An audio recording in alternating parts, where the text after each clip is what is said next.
Muitas vezes, uma das coisas que mais eu respondo é sobre as pessoas querendo saber a vontade de Deus para uma série de coisas das suas vidas. Ninguém pode viver assim, não é? Nós não podemos depender de, a cada dia, a cada situação nova, precisar de nova orientação para tomar decisões que honrem a Deus. Nós precisamos de princípios espirituais, que nos façam saber lidar com toda a sorte de pecados que se aproximem de nós, ou com todas as coisas que não são pecado, mas que irão desonrar Deus. Se o anseio do nosso coração é ser santo e glorificar a Deus, então em todas as situações da vida nós estamos buscando a maneira correta dele ser glorificado, evitando todo o pecado. Mas além disso, olhando para todas as coisas que não são pecado, e ainda assim, olhando se aquilo vai ou não se tornar um pecado, ou se vai desonrar Deus. Grande parte das pessoas que fazem pergunta aos pastores, nos dias atuais, recebem respostas que aliviam a culpa. Porque a maior coisa que as pessoas querem, o maior desejo das pessoas é que ninguém se sinta mal, mas às vezes se sentir mal é muito bom. E mesmo agora com pecados claros, as pessoas procuram conselheiros loucos, pastores infiéis, que lhes deem resposta, que lhes façam cauterizar as suas mentes. Esses dias eu vi um pastor falando a respeito do sexo antes do casamento, com jovens que fizeram a pergunta, e o pastor levou 30 minutos para responder errado. Não é? A resposta era simples, mas ele disse que na verdade, quando alguém chega a casar, já casou muitas vezes. Que cada vez que um jovem tem uma relação sexual fora do casamento, ele casou diante de Deus. Casou uma vez, arrumou outra pessoa, casou outra vez. Então, o que ele disse é que quando aquela pessoa chega a ir casar, aquela já é o 6º, 7º casamento. Cada vez que ele teve relação sexual com alguém, ele casou. Essa é a resposta absurda, as pessoas estavam achando maravilhoso. Eu vi alguém que disse assim, até eu, um ateu, estou achando esse pastor uma pessoa com uma mente aberta, e todo mundo estava achando isso bom. E eu pensei, poxa, se quando até os ateus aplaudem, será que nem assim as pessoas pensam? Deve ter alguma coisa errada. Isso porque aquele pastor não queria desagradar aquela juventude enorme. A resposta era simples, e a resposta nunca veio. Ele explicou. Disse que cada vez que tinha relação sexual, a pessoa se casava com aquela pessoa, só que o casamento era ruim, tinha um mau casamento. Até que então a pessoa um dia casava e tal, e aquele seria um bom casamento. O que aquele pastor não disse, e que ele gastaria só alguns segundos e não vários minutos, é que aquilo era pecado. Que a fornicação é pecado. Que cada vez que pessoas que não estão ligadas para uma aliança diante de Deus têm relações sexuais, elas não casam, elas pecam, elas cometem fornicação. Mas ele não queria dizer isso, e ele não disse. O outro estava com problemas na alma, a ponto de estar deprimido com as doutrinas da graça. Então ele contou para o pastor, essas doutrinas, elas estão me oprimindo. Imagino, o que o pastor diria? O pastor falou o seguinte, olha, não fica assim, essas doutrinas, deixa para lá. E o pastor disse que, na verdade, o livro de Romanos seria muito melhor se ele fosse até Romanos 8:30, e depois Paulo já pulasse para o 12, que em Romanos 8, a metade de Romanos 8, 9 e 10, Paulo se enrolou todo, que era melhor tirar aquilo, esquecer aquilo. Agora, pessoas que ouvem esse conselho não estão sendo enganadas. Pessoas que ouvem conselhos assim e se alegram, elas amam a mentira. E elas buscaram conselheiros que simplesmente mandam rasgar livros da Bíblia, ou que nunca dizem a resposta direta. Eu e vocês, nós somos seres espirituais. e após o meu corpo morrer, o meu espírito se elevará. Então, queridos, eu me recuso, não é? E cada um de nós deve fazer a mesma coisa, a deixar que esse corpo que vai apodrecer governe aquilo que é eterno. A deixar que esse corpo que vai ser comido por vermes dirija as nossas vidas. Sabe? Nós escolhemos a palavra de Deus, nós escolhemos a obediência.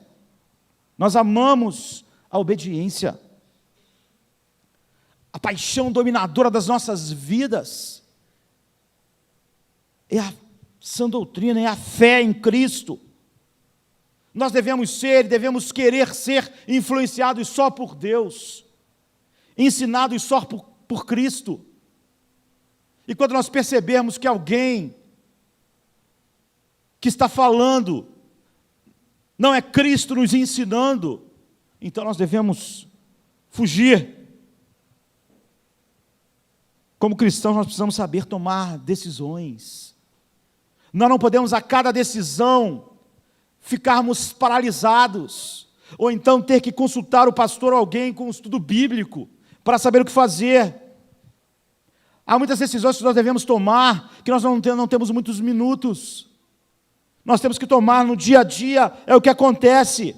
Então nós temos que deixar a palavra de Deus formar princípios em nós. Princípios que vão nos guiar, nos dirigir, com os quais tomar as decisões do dia a dia, sobre todos os assuntos, não será difícil.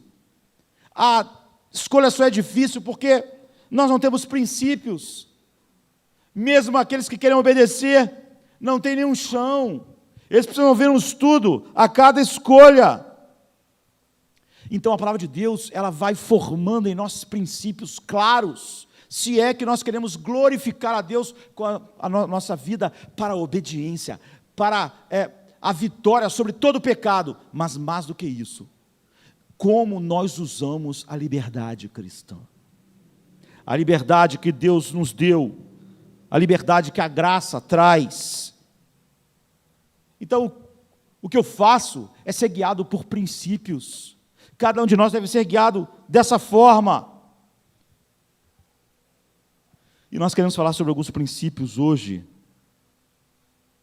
com os quais a cada decisão, esses princípios são fáceis, estão lá, sólidos na palavra de Deus, não só para lidarmos com o pecado, mas para lidarmos com aquilo que necessariamente não é pecado, mas que muitas vezes se torna, ou que se torna um empecilho para o propósito pelo qual nós estamos no mundo, a glória de Deus. Então a primeira coisa, a cada decisão da vida, não de vez em quando, não nas grandes decisões, nós devemos fazer perguntas. E a primeira é: isso vai ser espiritualmente rentável para mim? Benéfico? Isso deve ser perguntado quando eu vou escolher uma casa para morar. A minha vida espiritual, ela é a coisa mais preciosa que eu tenho. Tudo em minha vida, meu emprego, meu salário, minha casa, meus amigos, tudo deve estar organizado de tal maneira que me impulsione para o propósito de Deus na minha vida. E essa é a primeira pergunta. Em 1 Coríntios 6:12, Paulo diz: todas as coisas me são lícitas, mas nem todas as coisas convêm. Todas as coisas me são lícitas, mas eu não me deixo dominar por nenhuma. A questão aqui era a liberdade cristã. É óbvio, muitas pessoas não olham o contexto daquilo que Paulo está dizendo e se perturbam. Ele não está falando, não é, que coisas ilegais são legais, que coisas ilícitas são lícitas. O que ele está falando é algo muito mais, que nos dirige muito mais sabiamente. O que é ilegal é ilegal, o que é ilícito é ilícito. Nunca discuta sobre um pecado, nunca pense que em determinada situação um pecado será aceitável. Paulo está falando aqui sobre coisas lícitas, que entre tudo que é lícito, nem tudo convém. É isso. Que entre as coisas que naturalmente não são pecados, nem todas elas devem ser vividas e experimentadas. E ele está qualificando a liberdade cristã em homens e mulheres que estão direcionados para a glória de Deus. Os coríntios estavam usando sua liberdade cristã para viver uma vida que desonrava a Deus, para justificar seu mundanismo. Então, Paulo está dizendo, entre tudo que é lícito, entre tudo aquilo que não fere aquilo que Deus estabeleceu como pecado, nem tudo isso convém a nós. Nenhuma coisa ilegal é legal, mas nem todas as coisas legais são boas para nós. É isso, sabe? O que literalmente ele está dizendo. Então a primeira pergunta é, quando cada coisa se apresenta a nós como filhos de Deus, isso vai trazer alguma vantagem espiritual para mim? Isso vai me direcionar, vai me ajudar a cultivar a piedade, que é a vida que é vivida diante dos olhos de Deus. Paulo está dizendo que as coisas lícitas da vida, nós para sabermos e vivermos a vontade de Deus, não devemos a partir do princípio, isso é lícito, eu posso fazer. Não, não. Ele está dizendo, isso vai me trazer vantagens espirituais, vai me ajudar a cultivar a piedade. Essa é uma pergunta básica, quem não faz ela? Como nós vimos, há homens justificando pecados, mas o caminho daqueles que vivem para a glória de Deus é tão focado em Deus, que ele não só abandona todo o pecado, ele olha para as coisas lícitas de uma maneira completamente diferente. Ele tem uma pergunta básica, isso vai me ajudar a cultivar a piedade, isso vai ser rentável para mim, vai trazer vantagens à minha vida espiritual, vai me trazer algum proveito, vai me ajudar. Há muitas coisas que não são ilícitas, mas que se tornam algo que tira, e que não me ajuda naquilo que é essencial, a minha vida diante de Deus. Nós podemos mencionar várias. Vamos pensar numa bem básica, bem neutra, que não há nada de errado nela em si. O sono, dormir, é bom, não é? Dormir é maravilhoso, restaura, é uma dádiva, é lícito, mas depende de como eu uso, sabe? Essa coisa maravilhosa que Deus deu. Muitas vezes o sono se torna uma expressão de preguiça. Muitas vezes o sono atrapalha o desenvolvimento espiritual da minha vida. Então, mesmo essa coisa tão lícita se torna preguiça e pecado. Se eu tivesse perguntado, as minhas horas de sono, a maneira com que eu administro o meu sono, está trazendo vantagem espiritual para mim? Ou tem sido um problema? Não é? Tem se tornado um hábito de entorpecimento. Ou eu fico na cama, ou eu tenho 1000 desculpas para estar na cama e não estar aqui domingo de manhã, estudando a palavra de Deus, em comunhão com os irmãos. A questão é, o sono, usado daquela maneira, está sendo benéfico para a minha vida espiritual? Aquela coisa neutra, está me trazendo algum lucro? Ou eu me tornei um verdadeiro escravo do sono, da minha preguiça? Aquilo não me traz nenhuma vantagem espiritual, está se tornando um problema. Eu digo que não tenho tempo, e todo o tempo que eu tenho eu aproveito para dormir. Como eu disse há um tempo atrás, os puritanos tinham 12 filhos, 10 filhos. Os caras acordavam de madrugada para trabalhar, num trabalho pesado, muitas vezes, numa época tão difícil, mas eles conheceram muito mais a Bíblia do que as pessoas hoje. Eles encontraram tempo para orar, tempo para meditar, sabe? Então, a questão sempre, todas as coisas da vida, não é o pecado sempre nos separa de Deus. O Espírito Santo está em nós para nos separar de todo o pecado, mas entre as coisas lícitas, eu devo perguntar, isso está me trazendo vantagens espirituais? Está sendo rentável para mim? Esse é o princípio da conveniência. Isso é conveniente para a minha vida espiritual? Isso não está se tornando um problema? Eu não posso dormir menos? Espalhe isso para todas as coisas lícitas da vida.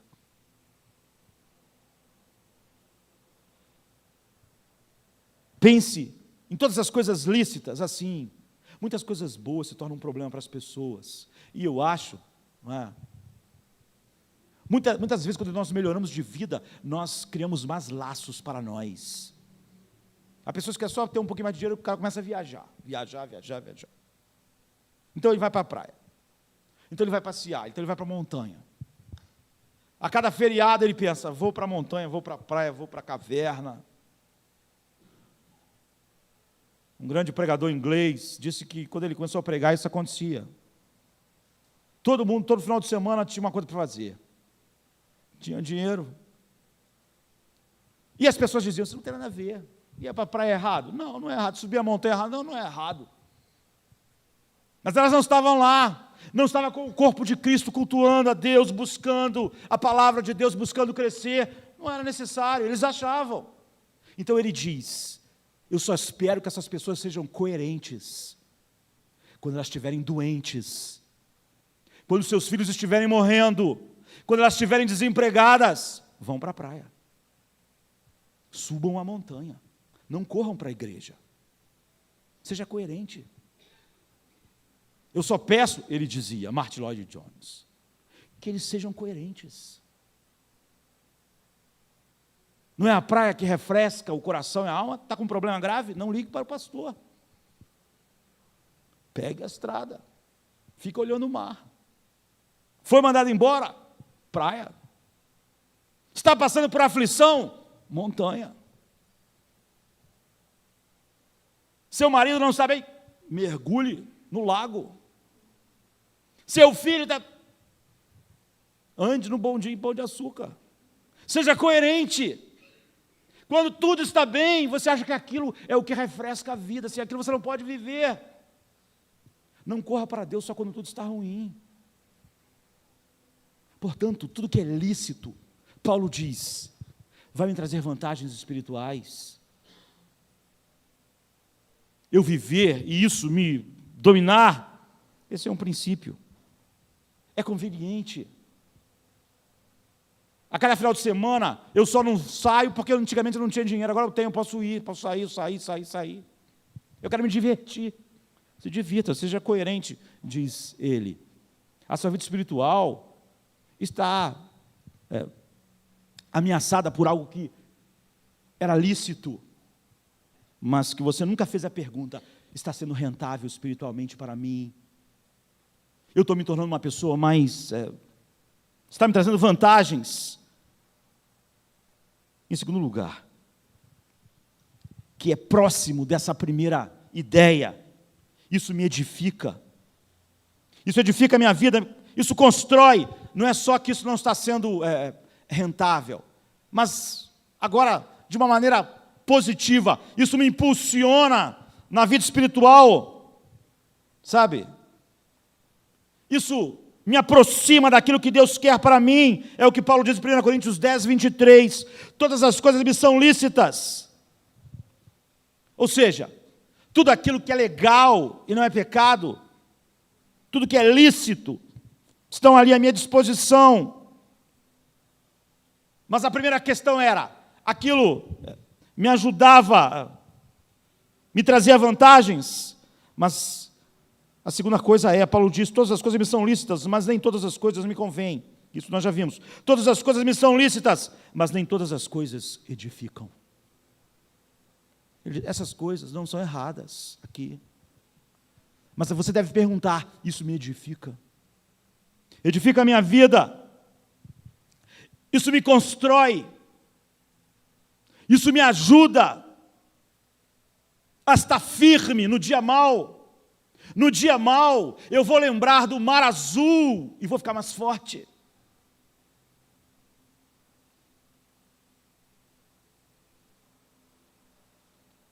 Será que isso me edifica? A palavra é oikomodemo. Significa construir uma casa. Paulo diz, isso edifica a sua casa espiritual. Faça essa pergunta às coisas lícitas. Será que vai adicionar alguma coisa? Alguma coisa vai aumentar a minha vida espiritual, minha estabilidade espiritual, minha força espiritual, de tal maneira que amanhã, quando o dia mal chegar, eu vou estar mais forte. Eu vou poder resistir o dia mal. 1 Coríntios 14, 26. Que tudo seja feito para edificação. Ou seja, não pense só numa coisa assim, em termos... Ele está ensinando nós a usarmos a liberdade cristã. Não pensa só em termos de lícito e ilícito. Ilícito nós deixamos para trás. Olhe para as coisas lícitas. Essas coisas me edificam. 2 Coríntios 12, 19. Nós fazemos todas as coisas, amados, para vos edificar. Ele está dizendo, todo o ministério da minha vida é edificar vocês. Vocês precisam fazer escolhas de coisas que edifiquem vocês. Eu não vou poder edificar a vida de vocês sem vocês. Então, 1 Coríntios 9, 24, voltando, ele diz, não sabeis vós que os que correm no estádio, todos na verdade correm, mas um só leva o prêmio, correi de tal maneira que alcanceis. Ele está dizendo, todo homem que pratica atletismo, algum esporte, ele se autodisciplina, não é uma questão de ser lícito ou ilícito. Se espera que o atleta se prive de coisas que não vão edificar a sua vida atlética, que vão prejudicá-lo, apesar de não ser, sabe? Então no versículo 27 ele diz, eu trago meu corpo em sujeição. Por causa disso, por causa desse princípio, eu esmurro a mim mesmo. É assim que eu uso a minha liberdade cristã. Eu estou pensando nela em termos, isso é edificante para a minha vida, francamente. Vamos ser honestos, a maioria de nós é escravo dos nossos desejos corporais. A única coisa que nós perguntamos aos nossos desejos, se estamos com sono, dormir é bom, não é errado. E aquilo nos domina. E nós somos guiados por isso. Eu estou precisando desse... Não há nada de autodisciplina. Não há nada de fazer a tarefa mais difícil. Paulo está dizendo então, cultive o autocontrole. As coisas lícitas podem se tornar um problema na sua vida. A vida espiritual deve ser levada a sério. Nós devemos exercitar os músculos certos para treinar a piedade, para o bom combate. Então, a pergunta é, se eu fizer isso, isso vai me edificar, vai me fortalecer, vai me mover em direção à semelhança de Cristo, vai me levar a ser mais maduro. Coisas que nós podemos usar, se soubermos, não é?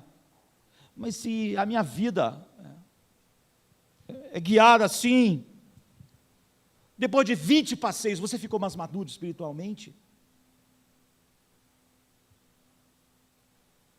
Depois, eu não posso, eu só tenho que dormir 10 horas por dia. Sem isso eu não vivo. Esse tanto sono te fez mais maduro depois? É assim? O seu corpo, como eu disse no início, que vai apodrecer na terra, determina tudo na sua vida. É o que Paulo está dizendo. Esse é o princípio da edificação. Esse é um princípio. O primeiro isso é vantajoso para mim. Depois isso me edifica. Isso constrói a minha casa. Isso ajuda. Sabe, nós temos que, se queremos viver o bom combate da fé, nós devemos levar a sério a nossa liberdade cristã. porque nós falamos que vivemos para a glória de Deus. E, de fato, essa é a razão da nossa vida. Em Hebreus 12, capítulo 12, nos dá a próxima pergunta. Esses são os princípios. Está vendo? Você não precisa lembrar de um estudo. Você precisa de princípios nos quais você pergunte e você possa tomar as decisões. Esse texto nos dá a terceira pergunta. Isso vai me atrasar na corrida? Paulo disse, correi de tal maneira que vocês alcancem. Todo mundo que está no estádio está correndo, mas nem todos vão ganhar, vão chegar. 1 Coríntios 9, vocês devem correr de tal maneira que alcanceis. Então eu tenho que me perguntar, isso vai me atrasar?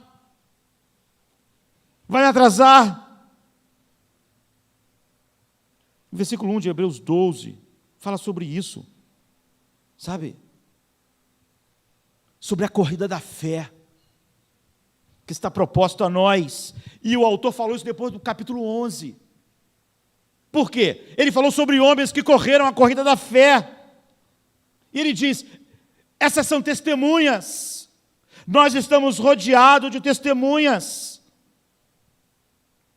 Então, no versículo 4 do capítulo 11, ele diz, pela fé, Abel, pela fé, Enoque, pela fé, Noé, pela fé, Abraão, pela fé, Sara, Jacó, pela fé, Isaque, pela fé, Moisés, pela fé, José. E ele continua falando sobre os muros de Jericó que caíram, sobre a prostituta Raabe, sobre Gideão, Baraque, Sansão, Jefté, Davi, Samuel, os profetas, homens de Deus, que viveram pela fé no mundo,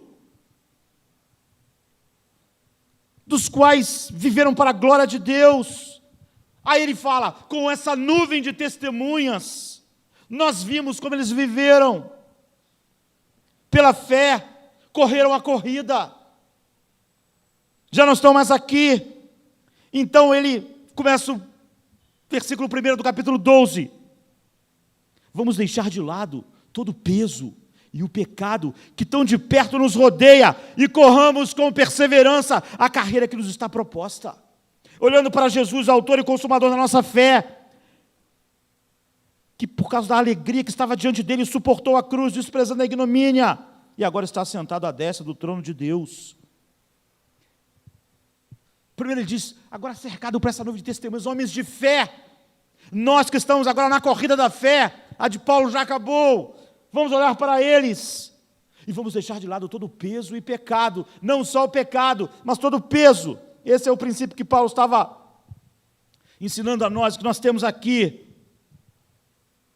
Isso faz toda a diferença. Pecado nós sabemos que é, tudo que é ilegal aos olhos de Deus, tudo que Deus disse não. Agora há coisas, que é o que Paulo estava tratando, que não são pecado, mas que fazem toda a diferença na corrida. Aqui, a palavra que é usada no grego para corrida é agon. É a palavra de onde vem a nossa palavra agonia. Corrida. Ele disse que essa corrida exige determinação, perseverança e autodisciplina. Então ele diz, tira todo o peso, ongos. Não pecado, mas todo o peso, todo o volume desnecessário. Algo que nos aflige, algo que nos desvia as nossas prioridades, que tira a nossa atenção, que suga a nossa energia, que amortece o nosso entusiasmo pela causa da glória de Deus. Ele diz, tire. Não é questão de ser pecado ou não agora. Se você vê um homem que vai correr na Olimpíada agora, em Londres, ou nos campos de futebol do Brasil, não é? Que fica bebendo a noite toda, enchendo a cara antes da competição, o cara pecou contra todas as regras. Nós esperamos que os atletas não cheguem a um ponto tão baixo. Não, todo pecado. Agora, há coisas, ele está dizendo, que não são pecados, mas que vão ser fatais. Imagine se o cara entra na pista para correr e resolveu correr de boot. Não é pecado, mas ele não vai ganhar a corrida. Ou o cara resolveu jogar uma partida de futebol com um casaco de pele de urso polar. Não é errado, é bonito.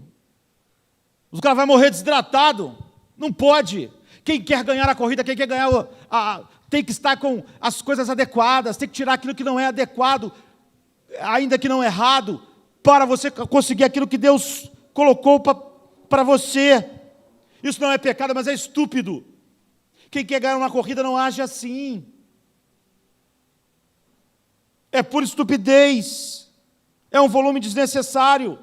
Ou seja, as empresas estudam o tênis mais leve possível, a sapatilha mais leve. Nós vimos nadadores usando colãs, imitando a pele do tubarão, para deslizarem na água. Os nadadores raspam, ficam careca, não é assim? Raspam o pelo do corpo. Eles querem ganhar milésimos. Se raspar o pelo do corpo, fará ele ganhar milésimo, ele raspa. Aí imagina se vai o cara lá com um casaco, não é? Felpudo, e diz, não, vou nadar assim. Não, o que tem de errado? Não tem nada de errado. Mas você não vai ganhar a corrida, você não tem como nadar desse jeito, você é estúpido. O autor de Hebreus diz, tire todas as coisas que te embaraçam, que te atrapalham, porque você está numa corrida, você está num combate. Imagina o oposto, um soldado fala assim, não quero usar essa farda é muito pesada, muito quente. Isso aqui é Afeganistão. O negócio aqui é usar uma sunga de praia, filtro solar, e pronto. O cara morre, porque não é adequado. Ele tem que usar capacete, tem que se proteger, tem que usar sua farda. Ele é um soldado, é o oposto. O atleta não pode correr com aquela roupa. Ele está dizendo, todas as coisas que atrapalharão sua corrida, tire.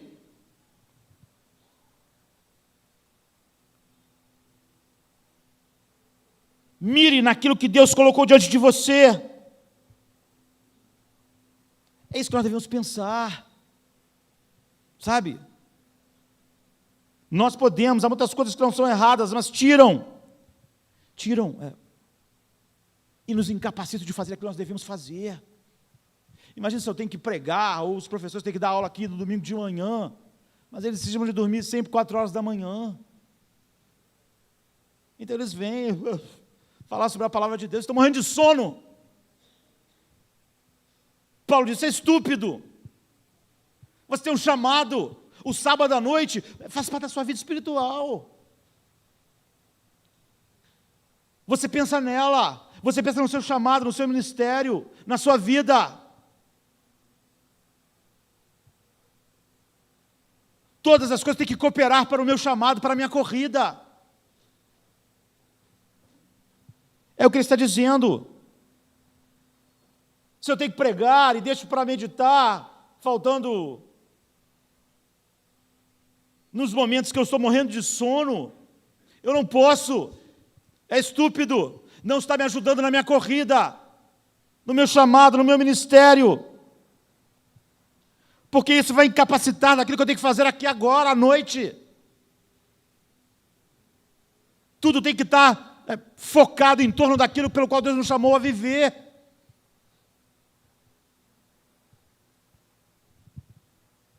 Nada que nos restringe em nossa corrida deve estar nas nossas vidas. Então, as pessoas às vezes vão ter que entender o fato de que sábado e domingo eu não gosto de sair, não gosto de estar fora, irá me atrapalhar a minha vida. Essa é a razão. Nada que nos prenda, que nos prejudique, isso vai me atrasar. Nós devemos fazer essa pergunta. Como eu disse no início, sobre todas as coisas da vida, nós vamos comprar uma casa. Esse lugar onde eu vou morar vai ajudar minha vida espiritual, vai me edificar, vai ser um problema para mim. Muitas pessoas dizem, não, quando elas querem algo, mas só para depois a vida delas ser completamente afetada por aquilo, porque não queriam de fato viver e fazer aquilo que Deus quer. Há muitas coisas assim, que não são necessariamente pecado, mas colidem com a nossa eficácia como servos de Deus, com o nosso chamado. Então nós temos que tirar todo o excesso, é o que o autor de Hebreus diz, tudo que atrapalhe, todo pecado e todo peso, tudo aquilo que nos atrapalha a vivermos, sabe? Número 4, nós devemos perguntar, essa coisa vai me escravizar? Se vai me escravizar, eu estou fora. É o que o apóstolo Paulo diz, todas as coisas me são lícitas, mas eu não me deixarei dominar por nenhuma delas. 1 Coríntios 6,12, nada vai me dominar, as coisas lícitas não vão governar a minha vida, não vão em nada ser usada de tal maneira que me escravizem e sejam um empecilho para mim. Ou seja, nós não devemos deixar que nada não moral possa se tornar o nosso guia, o nosso mestre. Não adianta nós argumentarmos que aquilo não é pecado. O Salmo 8 diz, quando eu vejo os céus, as obras dos teus dedos, a lua e as estrelas que preparastes, quem é um homem mortal para que te lembres dele? E o filho do homem para que o visites? Pois pouco menor do que os anjos o fizeste, de glória e honra o coroaste, fazes com que ele tenha domínio sobre as obras das tuas mãos, tudo puseste debaixo dos seus pés. Todas as ovelhas e bois, assim como os animais do campo, as aves do céu e os peixes do mar, e tudo que passa pelas veredas dos mares. Não é incrível como nós cedemos para todas as coisas que deviam estar sendo usadas por nós, para a edificação da nossa vida espiritual e de outros, serem, na verdade, nossos guias. Somos dominados por várias coisas, sabe? Nossas vontades totalmente dirigidas por coisas que nós devíamos dominar, nos escravizam. Não somos mais mestres da nossa vida. Tudo isso, Paulo diz, não me deixarei me dominar por nenhuma coisa lícita que queira me escravizar. Então eu devo sempre colocar a questão, isso vai me colocar num cativeiro? Isso vai me escravizar? Muitas pessoas, mesmo a vida da gente fala que a nossa vida é muito cheia, mas porque nós compramos muitas vezes coisas que nós não precisamos. E aquilo vira uma escravidão, nós temos que trabalhar o máximo possível para pagar as coisas que nós não precisávamos ter. Nós devemos perguntar, isso vai me escravizar? Eu vou virar um escravo do trabalho por causa dessas coisas que eu digo que são lícitas, mas que vão roubar completamente o meu tempo, e depois eu vou dizer que estou estressado porque não tenho tempo para mais nada na vida, porque eu tenho que pagar. É isso, é o futebol, sabe? As pessoas perdem o humor. Há pessoas que pensam duas vezes entre vir à igreja e ouvir uma partida de futebol. Ou então vem para a igreja aborrecido porque perdeu. Então, jogue isso no lixo. Olhar uma partida de futebol não é pecado, mas isso te escraviza. Escraviza o teu humor, tua eficiência. Você é incapaz de orar em paz e feliz, e meditar na sua palavra porque o seu time perdeu. É incapaz de estar aqui porque esse time perdeu. Você não quer que ninguém que torce pelo outro time veja sua face, sua cara? Paulo diz, eu não vou me deixar me dominar por nenhuma coisa, nada vai me escravizar. No momento que eu sinto que alguma coisa tem um domínio sobre mim, é hora de eu largar isso. É o que ele diz. Se nós queremos conhecer a vontade de Deus para nós devemos fazer perguntas sérias, estabelecer princípios sérios que regem a nossa vida, não contra o pecado. Todo pecado deve ser deixado, abandonado, mas um monte de coisas lícitas tiram completamente e são, na maioria das vezes, razão para o fracasso espiritual das pessoas. Uma pequena bola redonda vira um Monte Everest na vida das pessoas. Elas conseguem estar num culto pensando no que está acontecendo em outro lugar. Isso pode acontecer com qualquer coisa. Os jovens, música, às vezes a música vira um problema.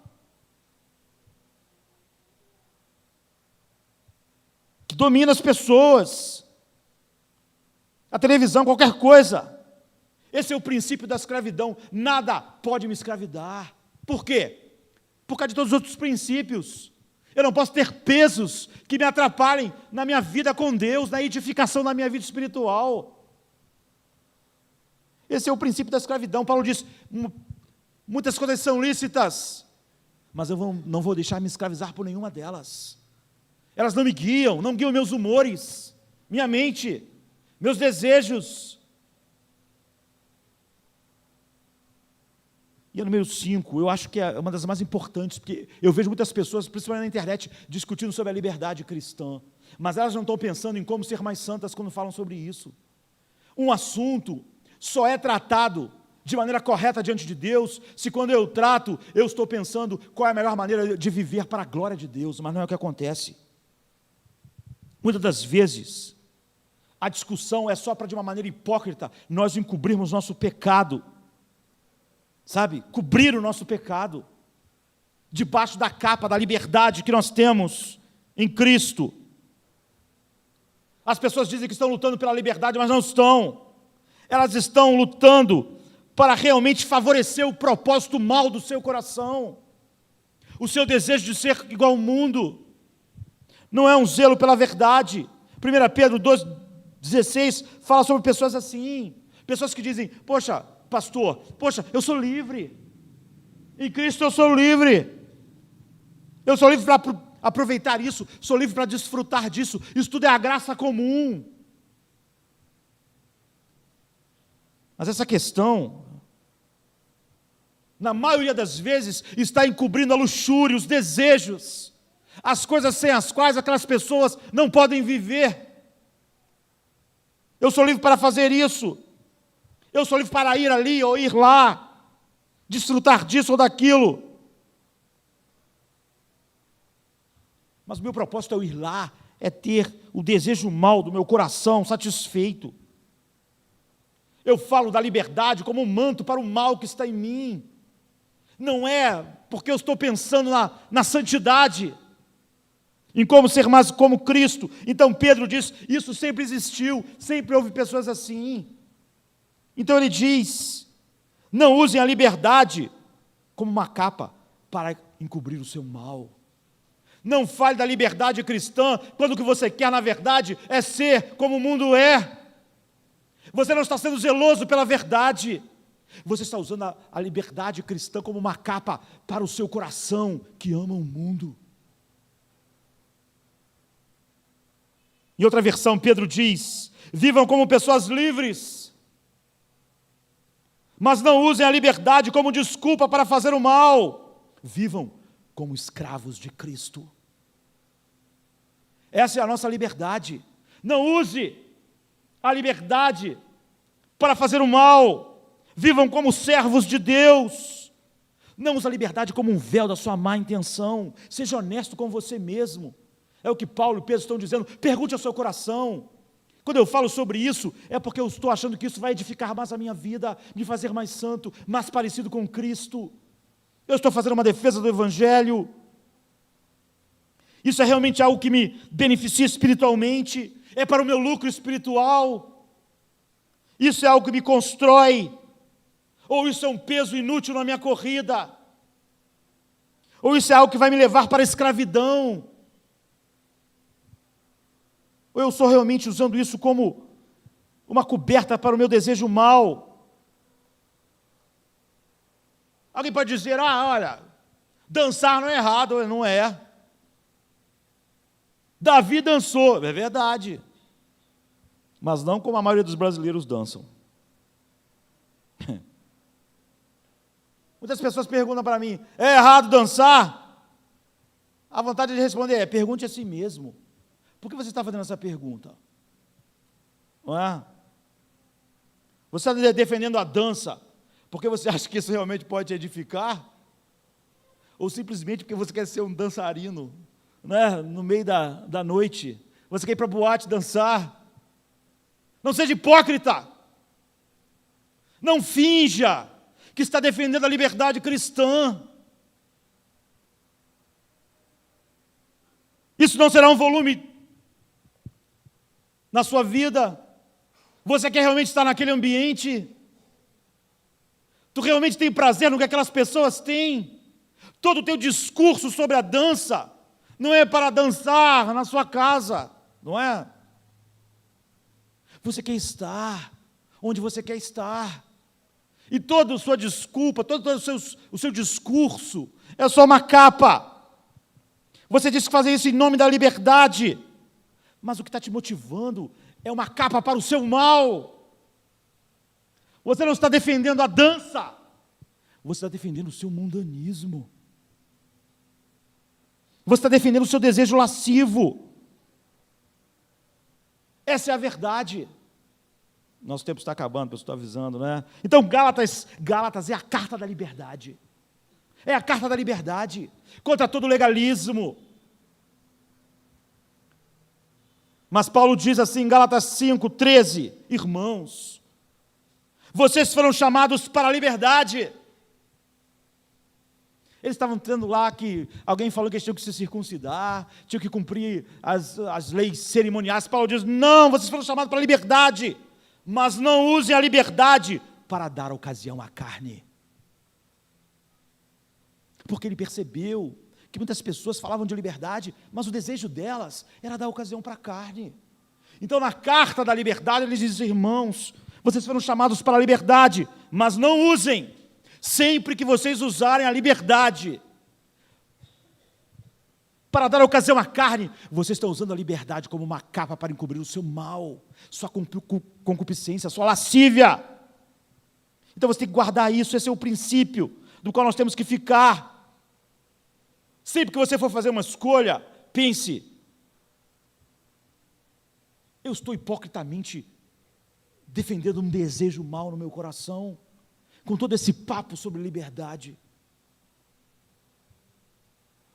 Eu estou defendendo isso buscando uma vida mais santa, ser mais igual a Cristo, buscando coisas que não vão ser empecilho, ou no fundo, todo o meu papo sobre liberdade é só uma falsificação dos meus motivos.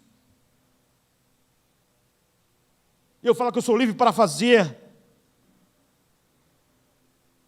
mas na verdade, no fundo do meu coração, tudo é uma mentira. Eu só quero cobrir a minha malícia. Eu estou sendo guiado por desejos que não tem nada a ver com desejos de santidade. Nós podemos pensar, Deus fez aquilo, a praia, eu posso ficar na praia o dia inteiro, a vida toda. O mar é belo, o mar louva a Deus. Tudo isso pode esconder só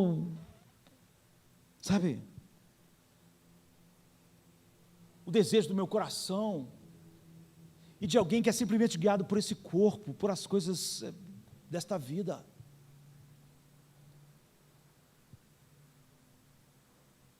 Então, hipocritamente, eu estou cobrindo meu pecado com a palavra de Deus. Paulo diz, não faça isso. Não use, nem ouse falar sobre liberdade cristã para dar ocasião à carne.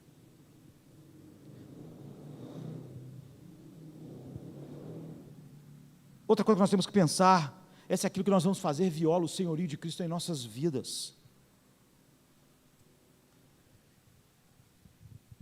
Essa minha escolha é fruto da minha submissão a Cristo. Ela expressa isso, sabe? Nós temos que viver em submissão a Cristo. Tudo que nós fizermos tem que ser fruto do conhecimento que nós temos de Cristo e da nossa submissão a Ele. Há muitas coisas que são neutras, então alguém faz e a outra pessoa não faz. Elas não são necessariamente pecado, não é? Algumas pessoas acham que todo dia tem que acordar e ler a Bíblia 1 hora. Não tem, todas as pessoas não têm que acordar e ler a Bíblia 1 hora. Não é? Ou algumas pessoas acham que tem que ler tantos textos, tantos capítulos, orar tanto tempo. Em Romanos 14, Paulo diz, há pessoas que pensam que podem comer de tudo, outro é fraco, come só legumes.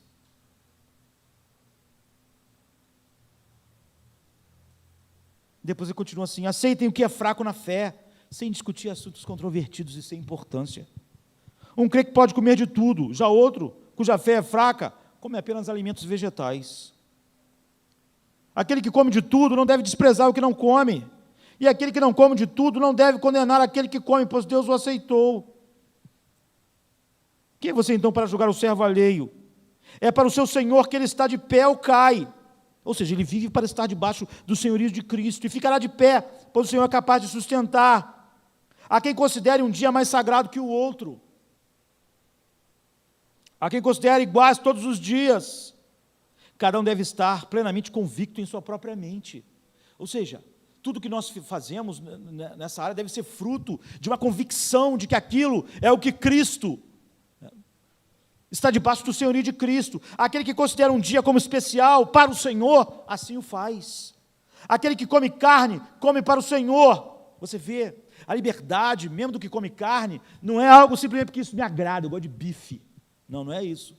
Aquele que come, come para o Senhor. Ou seja, esteja convicto de que você está comendo, não é porque aquilo é bom, para os seus apetites, mas porque você chegou à conclusão de que aquilo não vai glorificar a Deus. Pois dá graças a Deus, e aquele que se abstém, para o Senhor se abstém, e dá graças a Deus. Pois nenhum de vós vive apenas para si, e nenhum de vós morre para si mesmo. Ou seja, nem quem come, nem quem come, deve tomar essa decisão baseado simplesmente, eu não gosto de carne, ou então eu adoro bife. A questão é o senhorio de Cristo. Para o Senhor nós vivemos. Se vivemos, vivemos para o Senhor, e se morremos, ou morremos para o Senhor, assim quer vivamos, quer morramos, pertencemos ao Senhor. Ou seja, você não deve dizer simplesmente assim para quem não come carne: ei, pode comer, isso não tem nada a ver, isso é uma bobagem. Não, não, não é? Você come, você é forte, o apóstolo Paulo diz. O outro não come. O que ele está dizendo? Não faça alguém violar a sua consciência. Por que se aquela pessoa comer só porque você está dizendo que ela deve comer? E ela violar a consciência dela, que dizia que ela não devia comer? Ela está sendo treinada para o mal.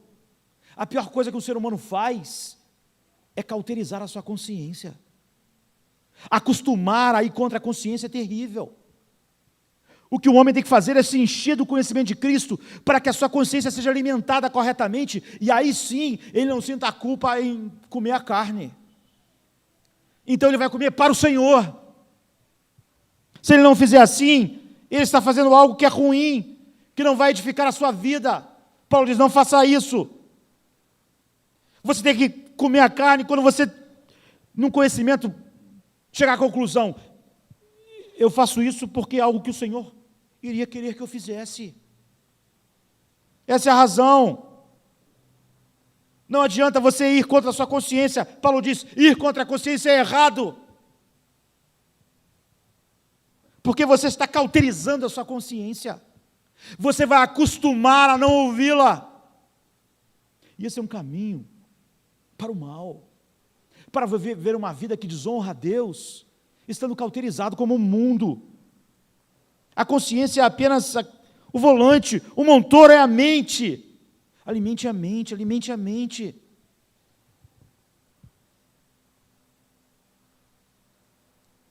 E aí a sua consciência vai estar plenamente alimentada para não te acusar por comer a carne. Então você pode comer para o Senhor.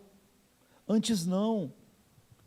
Então aquele que come, não obrigue o outro a comer, não fique dizendo: come, não faz nada demais. Não treine a sua consciência nem a de ninguém para violar a sua consciência. Antes, todos nós devemos pensar no senhorio de Cristo. Eu não como carne por causa de Cristo, e eu como por causa de Cristo também. A questão toda não está baseada, graças a Deus pode comer carne, não é isso. Paulo está dizendo, a questão é o senhorio de Cristo. Então não simplesmente dizer: vai. Eu vi alguém contar uma história de alguém que achava que não podia fazer algo num determinado dia da semana, mas alguém disse para ele: não vai, isso está demais, todo dia é igual, você não tem, esse dia é um dia comum. Era verdade, aquela pessoa não, ela tinha um temor no coração lá, ela achava que aquele dia não era para fazer aquilo, mas ela foi. Aí chegou lá, quebrou a perna, e ela disse: viu, eu disse que não era para ir. Ou seja, aquela pessoa ficou mais escravizada do que era antes. O que a pessoa conseguiu, violando a consciência dela, foi ela acreditar agora com todas as forças de que ela não deve fazer nada naquele dia, que foi por causa disso que ela quebrou a perna. Ou seja, era muito melhor, diz Paulo, aquela pessoa um dia entender, pela palavra de Deus, para que mesmo que ela quebrasse a perna, ela não pensasse, eu quebrei a perna porque a perna quebra. Não é por ter quebrado a perna fazendo qualquer outra coisa. Mas agora aquela pessoa ficou, não viu, não faz, eu sabia que não podia, porque ele foi fazer aquilo, não para o Senhor, não debaixo do senhorio de Cristo, mas porque alguém disse, vai, não tem importância, não tem importância. Assim que alguma coisa aconteceu errada, ele ligou que aquilo estava errado, ou seja, agora ele era mais escravo daquela falta de entendimento do que era antes. Porque agora ele tinha certeza de que aquilo, ou seja, aquele irmão era fraco na fé, e eu ajudei ele a ser fraco para sempre. Então, nunca viole a sua consciência, sabe? Nunca, jamais, é o que Paulo diz. Você deve crescer. Se você optar fazer alguma coisa, você deve sempre optar fazer coisas que você tenha certeza, isso está dentro da vontade de Deus para mim.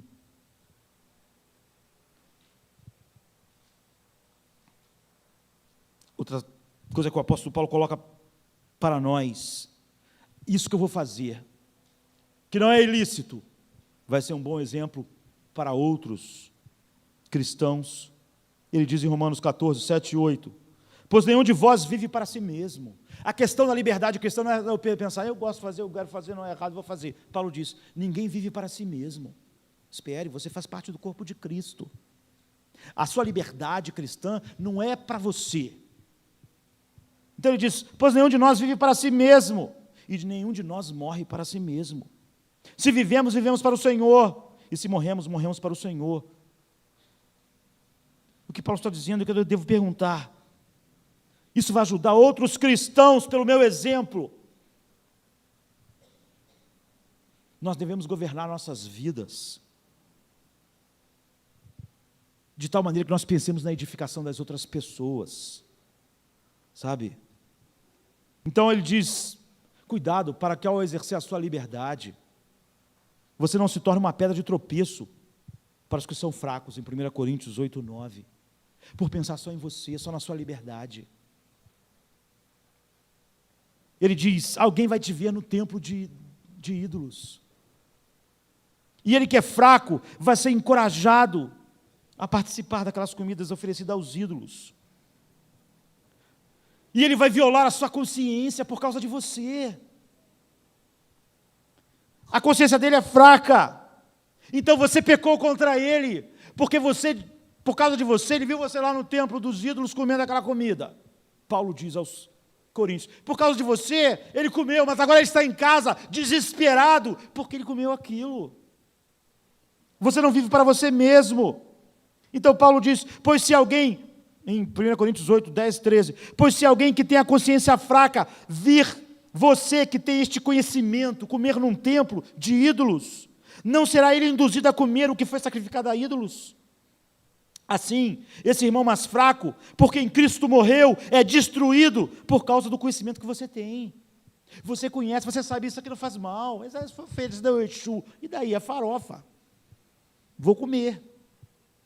Paulo está dizendo, você pode comer. Crente que tem medo disso é supersticioso, não é? Não existem outros deuses. Farofa sempre é farofa. Paulo disse, você dê graças a Deus, não é? Mas o outro irmão vai ficar, não, isso aí, eu era disso, rapaz, não, isso aí eu não faço. Não, vamos comer uma farofa aqui com esse franguinho. Paulo está dizendo isso. Aquela pessoa vai violar a consciência dela, mas ela vai ter certeza que fez algo mal. E ela vai chegar em casa e pensar, meu Deus, eu comi a farofa do diabo. E você está destruindo o irmão com o teu conhecimento. Está certo, você conhece, a farofa não faz mal, mas o seu irmão é mais importante do que comer a farofa.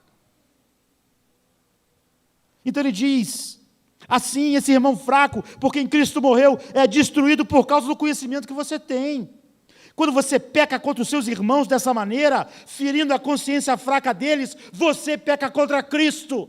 E aquilo que não era errado, passou a ser pecado. porque você pouco se importou que outros irmãos em Cristo estavam tropeçando por sua causa. Portanto, se aquilo que eu como leva o meu irmão a pecar, nunca mais comerei carne, para não fazer meu irmão tropeçar. Você vê, Paulo não está dizendo, quando alguns líderes ensinavam doutrinas falsas, Paulo ia lá na jugular deles. Não! Se vocês se circuncidarem, vocês abandonaram o Evangelho. Mas ele está falando de outra coisa, ele está falando sobre pessoas na cidade de Corinto que se converteram. Elas eram escravas daqueles ídolos. Aí já estavam aqueles caras que conheciam, na minha liberdade, podemos comer essas porcarias todas. Era verdade. Mas ele diz, você vai destruir seu irmão por causa disso? Então, esse é o princípio. O que aconteceu? Apagou a luz toda? Que princípio é esse da escuridão? Não sei. Só no fim que eu vou chegar nele. Ele está dizendo, olha, não coloque uma pedra de tropeço para as outras pessoas, por causa da sua liberdade. Se você faz isso, você peca. Você usou a sua liberdade para você. Você não estava pensando em Deus, nem na glória dEle, nem no reino dEle, nem na edificação dos outros. Você queria mostrar que você tinha um conhecimento, mas com isso você está destruindo as pessoas. Não faça isso. Eu bebo sim. Não pense só em você. Então, em Romanos 14, 13, 17, ele diz, em vez disso, façamos o propósito de não colocar pedra de tropeço ou obstáculo no caminho do irmão. Como alguém que está no Senhor Jesus, tenho plena convicção de que nenhum alimento é por si mesmo impuro. Ele está dizendo, nenhum alimento é impuro, pode comer mesmo. Está certo. O cara que pegou, está lá, não, esse troço aqui foi oferecido a São Come, São Damião. Mas doce é delícia. Não é? Não faz mal. Não existe outros deuses. Ele está dizendo, por si mesmo, nada é impuro, a não ser para aquele que considera impuro, ou seja, aquele que tem a consciência fraca, esse troço aí, para ele é impuro. Se o seu irmão se entristece devido ao que você come, você não está agindo por amor. Paulo diz, a liberdade do cristão é a liberdade alicerçada no amor. Você está achando que o doce é mais importante que o amor pelo irmão. Por causa da sua comida, não destrua o seu irmão, porque em Cristo morreu. Eu estou lendo Romanos 14, 13, 17. Aquilo que é bom para você, não se torne objeto de maledicência para as pessoas.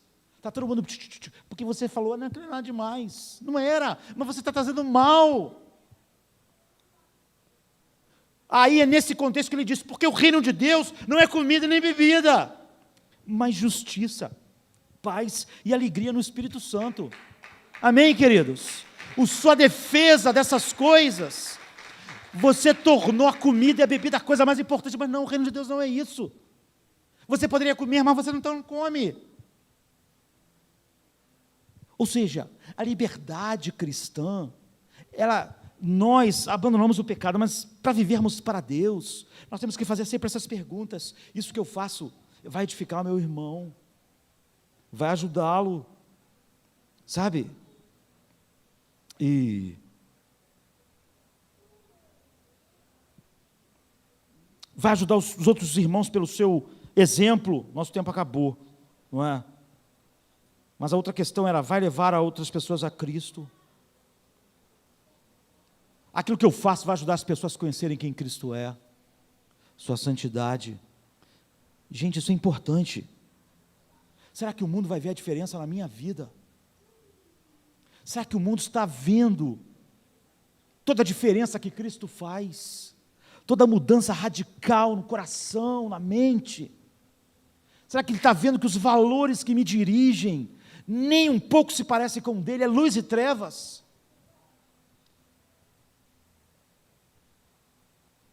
E há um texto aqui, obscuro, difícil, às vezes, a princípio, mas Paulo diz assim, em 1 Coríntios 10, 27 e 29, eu prometo que a gente vai cear. Se algum descrente te convidar a uma refeição, a uma festa, e você quiser ir, ele dá essa ênfase, o cara vai te chamar para uma festa lá em Corinto, onde certamente vai ter todas essas oportunidades de causar todos esses problemas. Paulo diz, se alguém te convidar para essa refeição e você quiser ir, Calvino diz que no original, se você quiser ir, claramente é Paulo dizendo, eu achava melhor você não ir. Se você quiser ir, você pode ir, faz parte da liberdade, que não é errado você ir, não é pecado, mas você vai estar num terreno escorregadio. Então, eu quero te instruir. Ele diz, então, coma tudo que for apresentado sem perguntar por nada, por causa da consciência. Mas se o outro te disser, isso for oferecido em sacrifício, não coma. Tanto por causa da pessoa que comentou, como da consciência, isto é, da consciência do outro e não da sua própria. Então ele diz assim depois, pois por que minha liberdade deve ser julgada pela consciência de outros? Ele vai explicar isso. Eu vou explicar, o texto parece meio difícil. Alguém te chamou para a festa, lá em Corinto, você foi. Ele diz, se você quiser ir, você vai. Você é livre para isso, não é pecado, você foi. Mas sabe que eu não iria, é o que Paulo está dizendo, mas você foi. Você está num terreno escorregadio. Então, tudo que tiver na festa, você vai comendo, não pergunta nada. Mas aí, o que aconteceu? Outro irmãozinho foi chamado para a festa. E quando o cara está comendo, o outro fala assim, não, isso aí foi sacrificado a ídolos. Paulo diz, então, aí você não come, por causa da consciência dele. Porque se você falar assim, isso é uma bobagem, você é ídolo, isso não existe, vou comer isso aqui, uma coxinha de galinha, não é? Paulo diz, não faça isso, por causa da consciência dele, do seu irmão. Você foi alertado por ele, se ele não tivesse falado nada, o dono da festa não falou nada. Isso é interessante, não é? Porque nós pensamos que para ganharmos os outros para Cristo, devemos ofender os irmãos, mas aqui Paulo estabelece um princípio contrário. As pessoas colocavam carne para os ídolos, numa quantidade grande, os sacerdotes ficavam com ela, mas sobrava, então eles tinham um açougue, do tempo que vendia carne que sobrava, que já tinha sido oferecida aos ídolos. Todo mundo que ia comprar carne, podia comprar aquela carne mais barata, porque como já tinha sido oferecido para o ídolo, não custou nada para os sacerdotes, eles vendiam mais barato. Então as pessoas compravam a carne sacrificada. Então você foi na festa do cara que comprou, você podia até ir lá e comprar a carne, você foi fazer um churrasco, não te fazia mal nenhum. O apóstolo Paulo diz, não existe ídolos. Para aquelas pessoas que têm um conhecimento verdadeiro, maduro, pode comer, não há problema nenhum. Mas aquele irmão fraco, não é, na fé, que se converteu, escravo dos ídolos, ele está lá na festa e diz, não, isso aí é sacrificado, rapaz. Paulo diz, então você não come, sabe? Porque ele vai ficar completamente confuso, sua consciência vai... Ou então você vai dizer, não, come também, vamos comer junto aqui, não tem nada, isso aqui, eu sou crente há muito tempo. Eu sou professor da escola dominical, isso é a liberdade cristã. Mas é por isso que Paulo disse, se você quiser ir, porque você vai estar num terreno escorregadio, olha a situação que você está. Agora você pode desagradar o dono da festa ou o irmão. Paulo diz, não escandalize o irmão, não faça isso. Muitas pessoas pensariam, Paulo te quiser o contrário, pô, eu tenho que, o irmão que se vire, pô. O problema é o cara que não é crente aqui, que se eu não comer a carne, o que ele vai achar? Paulo diz, não coma por causa da consciência do seu irmão. E o ímpio, você vai explicar a ele, eu não vou comer, porque a questão toda é essa, não é? O apóstolo Paulo está dizendo o seguinte, o ímpio vai ficar mais impactado por você amar o irmão, a ponto de abrir mão de algo que você sabe que não é errado, mas por causa da consciência dele, que o amor entre os irmãos é um testemunho mais eficaz de quem Deus é, do que simplesmente usar sua liberdade para ofender o irmão. Que o ímpio vai compreender mais a respeito de Deus. Que povo é esse? Que tem um zelo um pelo outro, que está preocupado com a consciência do outro. Que tipo de união essas pessoas têm? Paulo diz, isso vai causar um impacto maior do que se você comer para agradar o ímpio. A sua comida não vai fazer ele entender nada sobre o Evangelho, mas vai, ao você dizer para ele, não, eu estou comendo, ele está ofendido, mas não é nada, vai passar uma ideia muito pior, não é? Não faça isso, não coma. Ou seja, aquilo que você fez tornou mais difícil aquele ímpio entender o Evangelho e abraçá-lo. Quando nós não somos igual ao mundo, nós somos muito mais próximos de ser um caminho que o mundo vê, que conduz a Deus, do que quando nós somos igual ao mundo, na mesma escuridão. Então,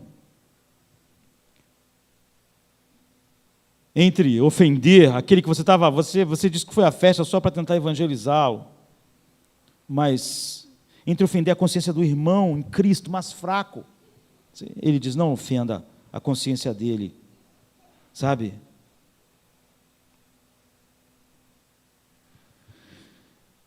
Porque senão ele vai ter essa ideia, olha, essas pessoas ofendem umas às outras, elas pouco se importam. O que elas têm para falar para mim? Isso é igual ao mundo, o mundo é assim, cada um pensa em si mesmo, na sua própria liberdade. E Paulo diz, a atração do seu amor, da comunhão, vai ser um testemunho mais eficaz para fazer alguém entender algo a respeito de Cristo. Ele vai dizer, rapaz, isso é uma vida diferente. Essas pessoas estão não só preocupadas com a edificação delas, mas com a das outras pessoas.